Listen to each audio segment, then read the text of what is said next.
Hello again, you're listening to Great Work, helping people who do work we care about have better working lives, with me, Adam Sandel. You need two things to say no well. How often do you agree to something when you already have too much on your plate or your heart's not fully in it, and then regret it? A few people are a little too good at saying no, and their lives may be poorer as a result.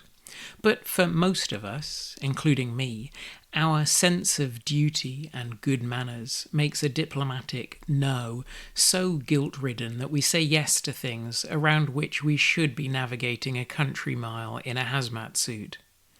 And let's acknowledge that, as good research shows, we make this harder for women. This poses a risk to those of us who do our work because we care about it, and a risk to our work. We can end up distracted from what matters, overworked and burnt out. Saying no is often the more responsible thing to do. Worse than a no for everyone involved is a yes that's followed by letting someone down, doing it resentfully, or the wheels coming off your wagon from overcommitment. It doesn't have to be like this, but that takes more than saying no well. Being good at saying no starts before anything's asked of you. It takes clarity about your priorities. People who do this well, when asked if they can take something on, measure the request against things on which they're already focused. Cutting down on commitments, say, or spending more time with their kids, or advancing their career in some particular way. And that shows them the right answer. As I've talked about before, you need clarity about what you want to do and what you really don't. Have a look for a previous episode called Know What You Want to Do, a story about a time I didn't do this as well as I should have done. Priorities help especially with those seductive things you're asked to do that feel important or appealing, and that would perhaps flatter your ego or pad your wallet, but that you do at the expense of things that are even more important or appealing to your work or your life. Those who are good at this may safeguard their priorities with personal rules. A rule could be no weekend work, or that they aren't going to take on management responsibilities, or no evening emails or meetings. These rules shouldn't be inflexible. Few rules can anticipate every eventuality, but flex one of your rules only after careful consideration and on your own terms. How to say no becomes easier if you're clear about your priorities. Be honest with yourself that it's fine to decline and why. If saying yes would be irresponsible, your no can be confident.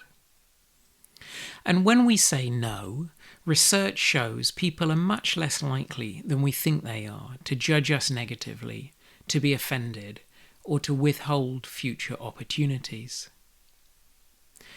Vanessa Patrick, who's written a whole book on saying no, suggests in a recent article that instead of saying, "I can't," you say, "I don't." Communicate that your refusal comes from rules you've set for yourself, rules you intend to respect.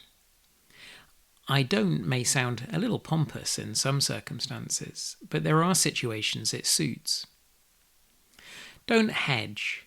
If you say, "I don't think I can manage that at the moment, maybe next time," you're offering at least 3 separate vulnerabilities to someone who doesn't respect your position. Try instead, "I'm sorry I can't," or "I don't." Keep it simple. If you want it to be non-negotiable, make that clear. There's no conflict between confidence and courtesy. Use both. And this is a context where all reasonable people understand that saying you're sorry when you're not is just common courtesy, that you're letting them down gently when you say you can't do something that if you had no other priorities you could do. "I'm flattered you ask, but I just can't. I'm having to prioritize other things."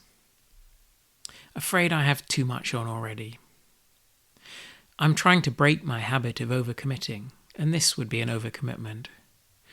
What a lovely idea. I'm sorry I can't. Some of these formulations contain explanations, so be cautious with them if your no isn't open to discussion.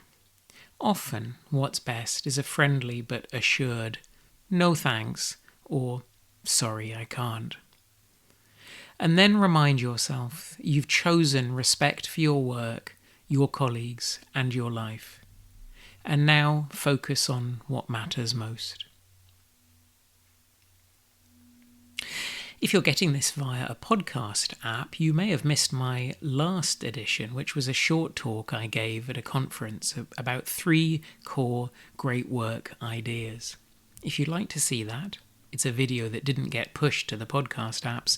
You can find it at letter.adamsandel.com. That's letter.adamsandel.com. It's called 3 Little Ideas. That's it for this time. If you're getting this via a podcast app or YouTube, do sign up for the email list at www.adamsandel.com. That way you'll get the podcasts emailed to you when they come out, embedded in an email you can read if you prefer. Sometimes, including this time, there's a little more in the emails, including links. And if you know anyone else you think might find this useful, I'd love it if you were to share this and let them know how to sign up. It helps me keep going with this little project. Thank you so much for listening.